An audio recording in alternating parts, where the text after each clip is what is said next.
This is Chris and Matt. Now, I'm going to help them solve one of the biggest problems that every affiliate owner is going to have to walk through. Now, the interesting thing about Chris and Matt is they run a sizable gym. So we're talking about a seven-figure facility. So for sure, you're going to want to stick around with this. But all of us are going to have to solve the riddle of developing our staff because it is one of the number one risk inside of any customer service-based business, which is I need to make sure that I can make great coaches.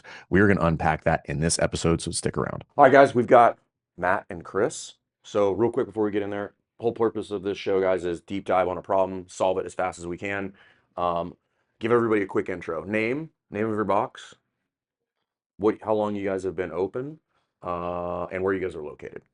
Coach Chris. We are Nutrition Plus CrossFit 696. We're out of Gardner, Massachusetts. Okay. We've been operating for 10 years, 11 years as an affiliate, and 20 years as coaches. Hell yeah, Yeah. congrats. Okay, cool.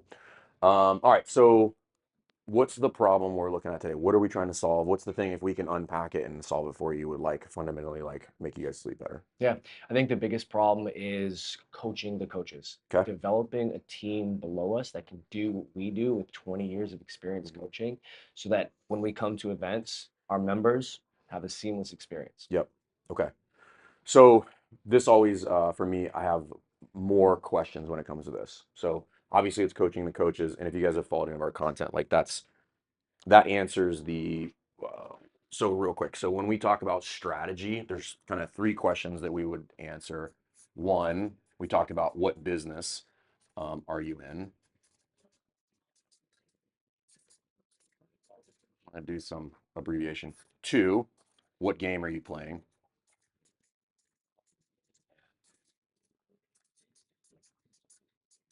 And then three, what do you do? Right. And you guys just sat through that. Now, what I didn't cover in that talk, because that wasn't what the talk was about, um, is number two, right? So this is the question that we're talking about right now, which is like, what game are you playing?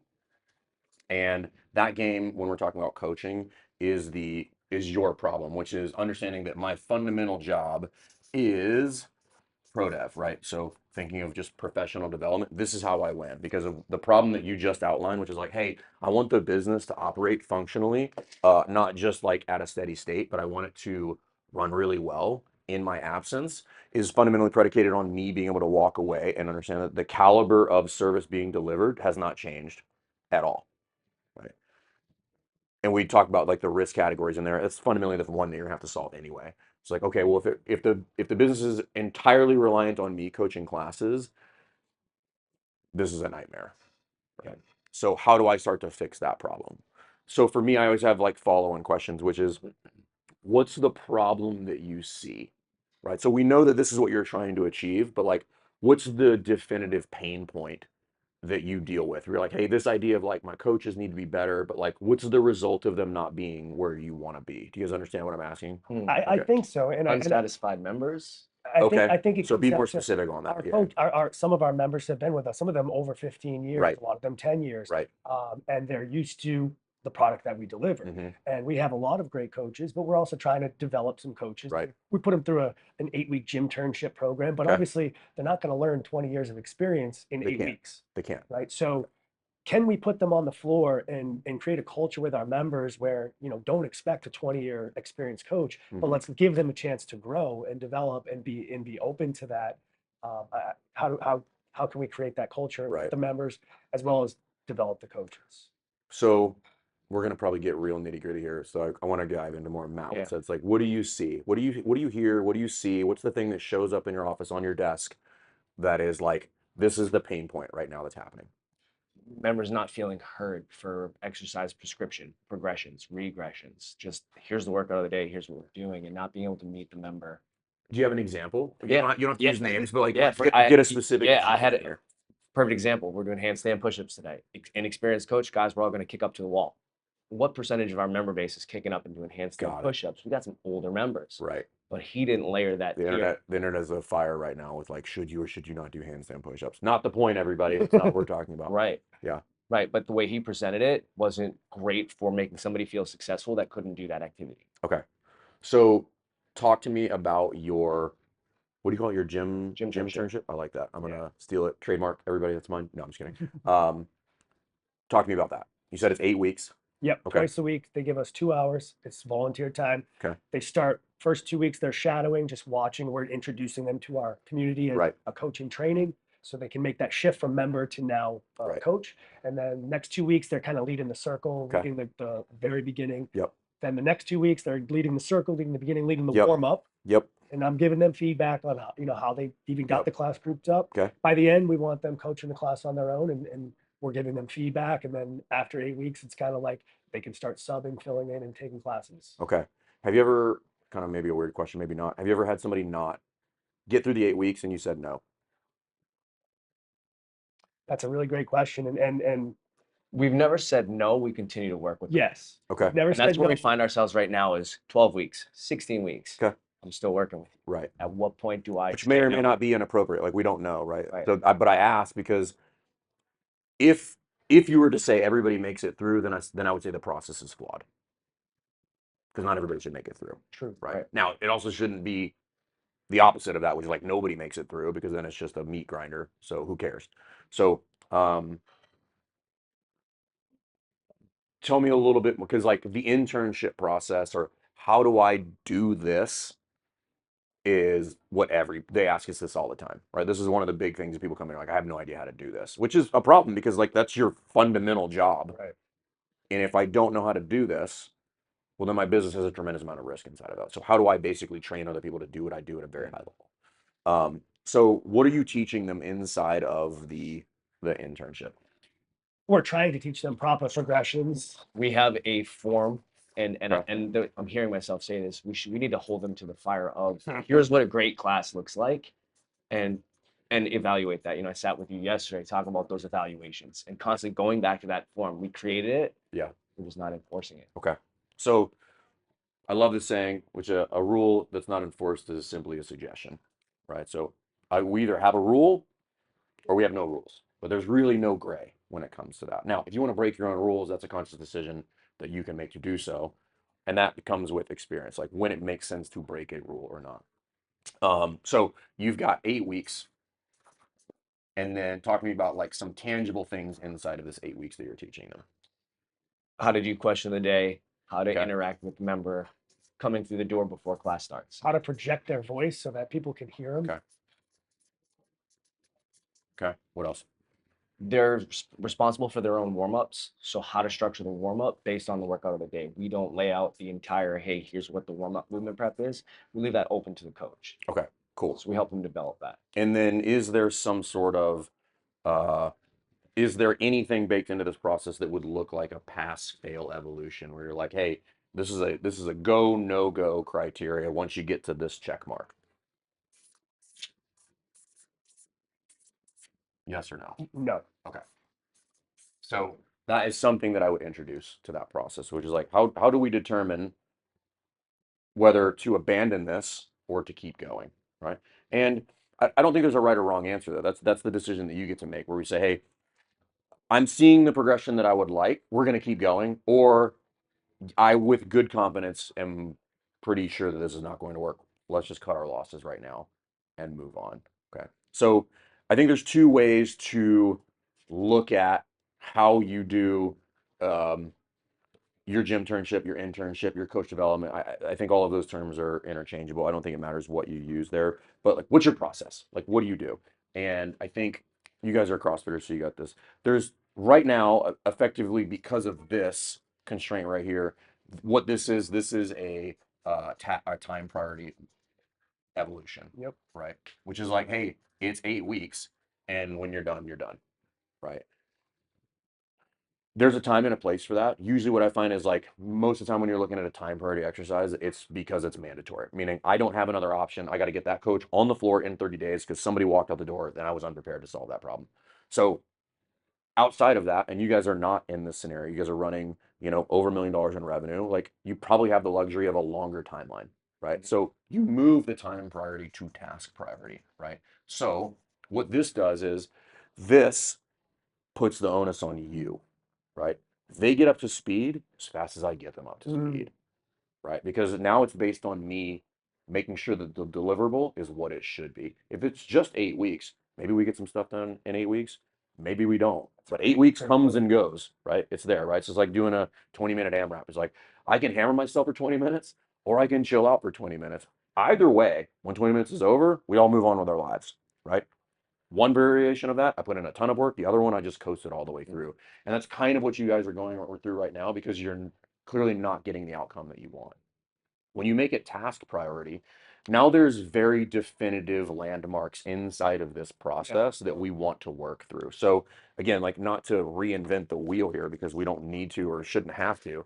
CrossFitters, I've purchased hundreds of thousands of dollars of equipment in my life. I've been doing CrossFit since 2007. I've owned 4 affiliates. I currently own an affiliate in my basement. And let me tell you this, Rep Fitness is by far my favorite equipment. First of all, it's amazing quality. The price is right. And what I love is I talk to somebody that I know, that knows me, and that understands my needs. Now, cool thing is, as a family member of Best Hour, you can save big over at Rep Fitness. Go to repfitness.com/best hour and save on your next equipment purchase.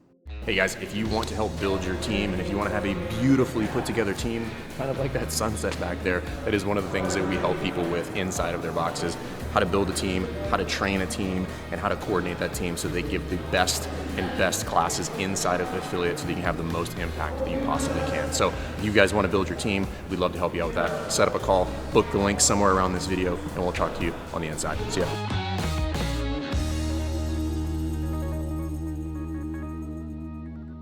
When we look at developing staff, right, just use the 6 criteria, right? So if I'm looking at teach, see, correct, group management, presence and attitude, and demo, I can create all of my criteria based off of these things. Now, when you make the criteria, I highly recommend that you make it in a yes/no fashion, right? It should be very binary, right? You either can or you cannot do that. And then inside of all of this, the way that we've done it, we've seen a lot of success with it, is you basically take your standard lesson plan, right?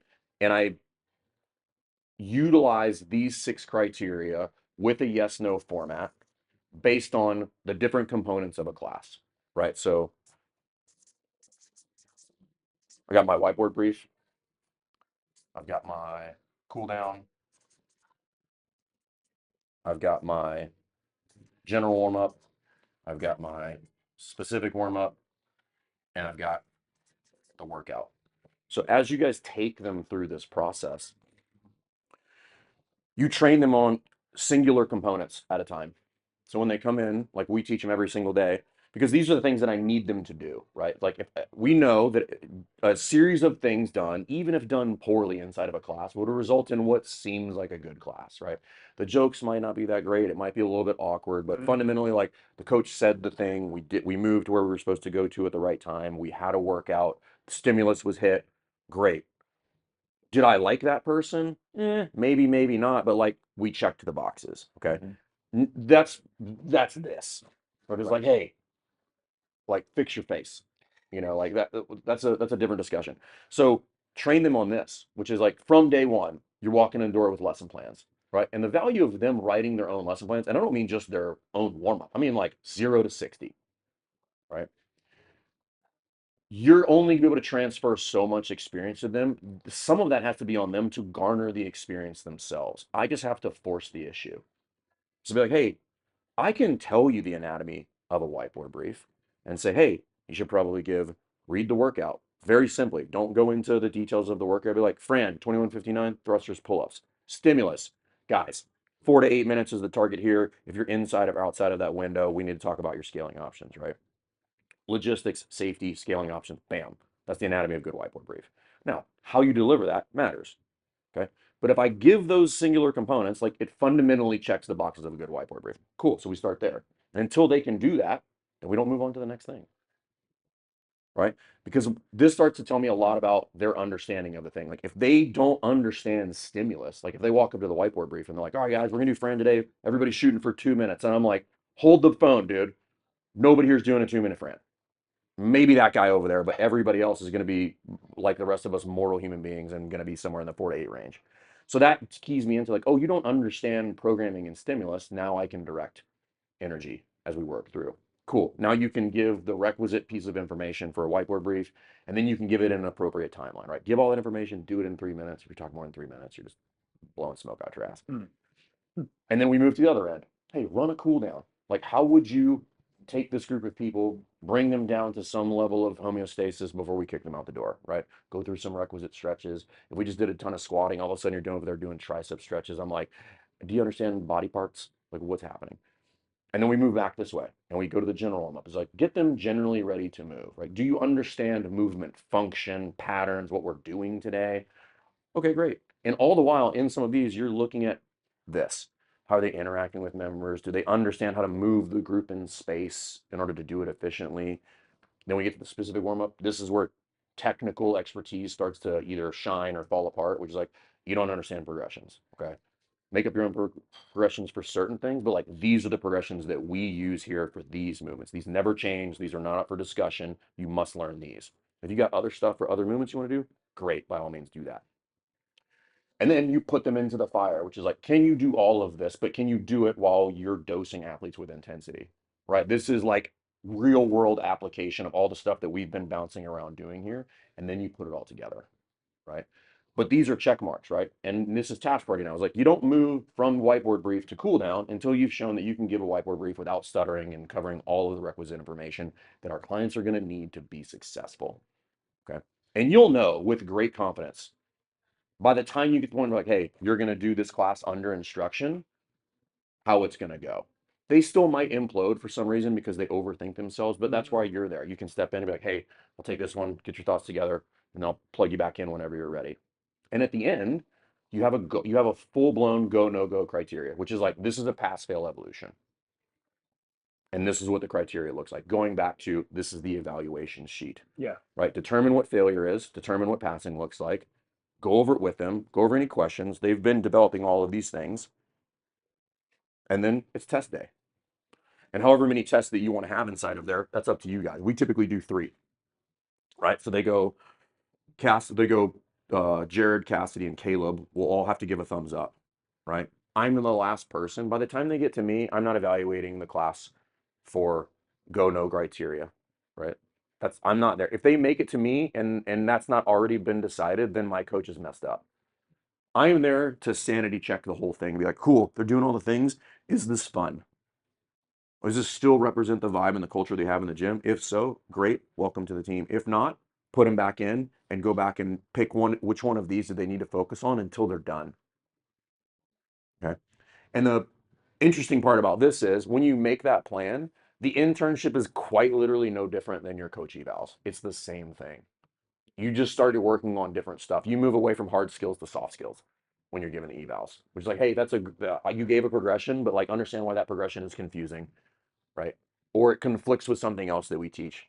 So throw that in the trash or think about it this way. Or, hey, now let's really dive into some scaling stuff here because like you're still struggling in that arena, which is like, hey, Bob over there who's 75 has a frozen shoulder, should not be kicking up on the wall. Talk to me about how you made that decision and how you thought that was a good idea. I'm like, well, I thought this. I'm like, okay, I understand the logic there. Here's why that's not going to work. So think about this. Maybe ask a couple more questions before you decide to do that. Never assume people can just kick up on the wall, AKA use a progression that would key you into things that might be problematic later on in the class, and then tell them why that would be useful for them. And you just keep doing that over and over and over, going back to like the high volume of drive-by feedback. At some point, you're not watching the whole class anymore. At some point, I'm watching 5 minutes of this specific warm-up to see what is their efficiency with regard to teach C correct in a large group at the 9 a.m. when nobody wants to listen. That's all I'm going to look at. I'm like, how are you managing this rowdy group of people that want to give you nothing but shit for 60 minutes? You guys have that 9 a.m. too? It's universal across the world, dude. Like it's everywhere, dude. It doesn't change. Not country, language, nothing. It's the same everywhere. But those are the things that start shifting to, which is like, hey, that interaction, that was pretty harsh. Like, let's think about asking a counter question or not being so direct with how you do that. Or like, yes, that person gives you a hard time, but that's still not how you handle that. But that's how you start developing people. And when you do this, like you can take somebody from nothing to really dangerous in 3 months. We do it all the time, Mm, right? Meaning like you come in and like they went from literally not being able to like speak at the whiteboard right. to running classes where like with good confidence, I'm like, this is a pretty good class, Mm, right? Teach, see, correct. It's fun, right? They know everybody's name. Things are happening. They're making better movement. They're saying things correctly. And I'm like, oh, okay, cool. But you have to work through this progression. So start with simple, outline it, make sure it falls into that yes, no, throw it into one of those 6 buckets because that covers everything. That's why we use the list, right? And then make it task priority because the task priority puts you on the hook. I think you nailed it. He nailed it with taking it because we just had a girl. She messaged me last week. She's like, "Hey, is this my 8th week?" And I'm like, "Yep." I'm like, "Do you feel like you're ready?" And like, and Ready it's for what? and you just nailed it. It's like, did she check off all those boxes? Yeah. So take it away from this twice a week for 8 weeks to, we're gonna make sure you're checking off all these boxes before we. Because she might do it faster than 8 weeks. That's right, 100%. Right. It's this takes out like if I have somebody that comes to me with more experience that we can speed up a little bit, well, why not? Why does it need to take 8 weeks? What does 8 weeks have to do with anything? Exactly. Right. And conversely, if it takes somebody 6 months, but I see this person as having, some really good value add to the team in other ways, they just need more time, give them more time. Or you're like, hey, let's like with good reason. I'm like, hey, I'll have you co-coach for a class. Okay, you're saying things that make sense. You haven't said anything super crazy. Here, I'm gonna just throw them in there and coach the next class. People think that's crazy, but I'm like, you're there. Like, you're not gonna let them set the building on fire. Like, if you need to intervene, just intervene. It's fine. Preface that with the class. Be like, hey, Matt or Chris is here. We're gonna kind of let them take the reins for this class. I'll be here if you guys have any questions that you need to address to me correctly. That's fine. Just bring them to me and I'll get them sorted out. But like, he's gonna run the class. And you create that culture of you're constantly developing coaches in your class. What happens is your members adapt to that. They know who the newbies are, right? And they have a little bit of empathy for them now. They're like, oh, another one in the meat grinder, huh? They're like, all right, well, this will be fun. Or let's see if he gets the progression right. And you're like, because they know the progression because we teach it. And they're just like, oh, and they're like, jump and land. And like, and the guy's like, okay, cool. Right. Because they do it every day. Right. So they get accustomed to that. And it's no longer, right. I know it's no longer they're upset about it. They know that that's what you guys do. Right. They're like, oh, they're making coaches all the time. Right. So I think looking at it through the lens, I think that task priority, time priority is a big one, right? Because the time priority usually it has usually no meaning whatsoever. The only time it should be time priority is like literally you have no choice. Right. I had an exodus of coaches and I'm like, I got 27 days. I'm like, seems suboptimal, but here we are, right?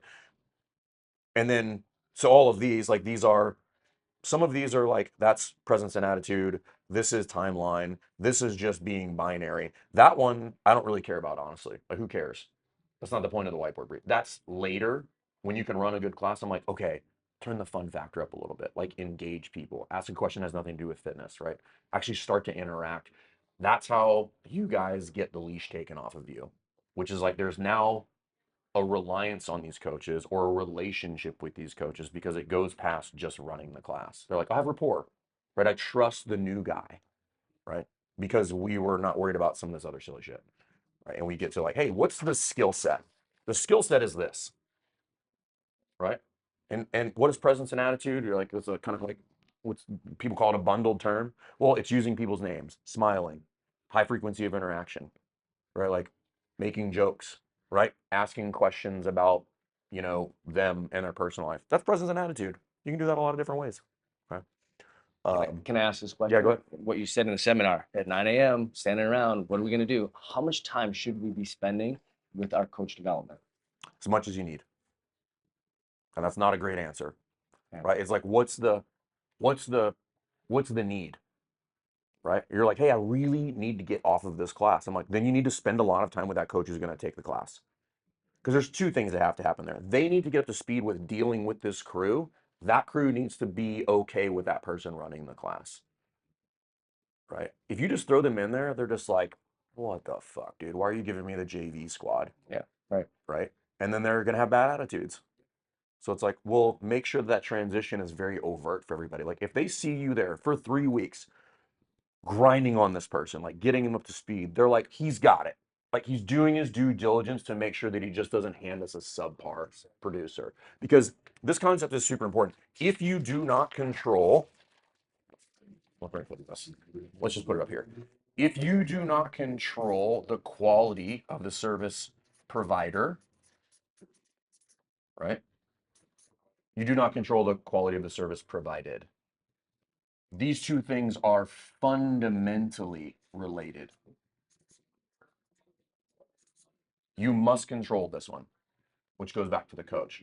If you can control this one, manipulate it at will, I know what is happening over here. But people are just hoping that people are good, the service is great. I'm like, no, you got to go back one step. Who's the person delivering? You have to master that. Going back to how do you win? You make great coaches. Become a coaching factory.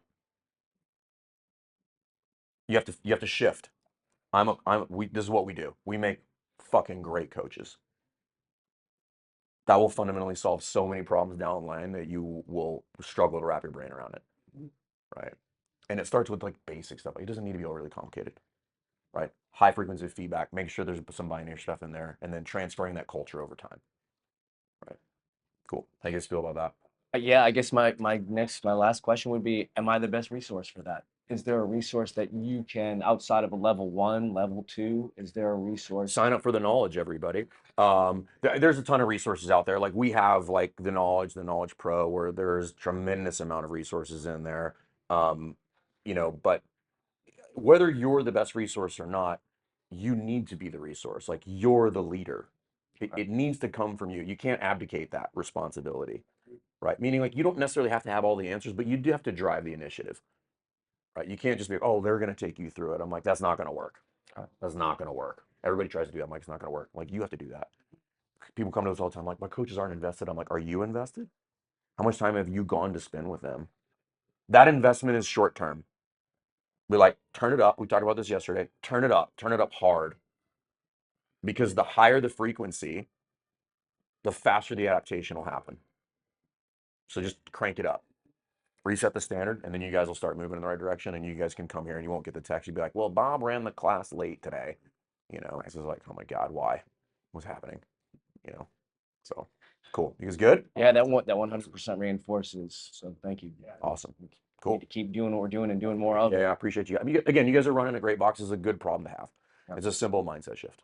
Now, if you're feeling stuck like Matt and Chris, feeling like you're the only person that can deliver a high quality service on the floor, this is a core component of what we do inside of Affiliate University. We've helped thousands of affiliates all over the world help them building better coaches, along with systems, sales, everything else inside of the affiliate. But understand that is 50% of the pie, right?